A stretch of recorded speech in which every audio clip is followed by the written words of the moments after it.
OTP code note करो जरा।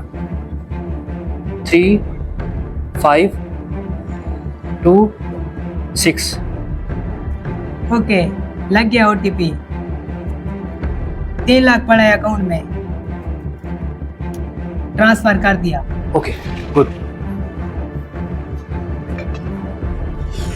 भाई ये ले फोन, मेरा दोस्त कह रहा है कि ये फोन ही चाहिए हमें। अजीब बंदे हो यार, इतना टाइम मेरा वेस्ट करा दिया। चलो जाओ आप।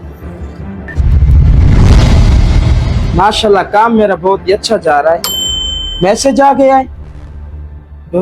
ये कैसे 3 लाख रुपए निकल गए मेरे अकाउंट से? मैंने तो नहीं निकलवाया अकाउंट से।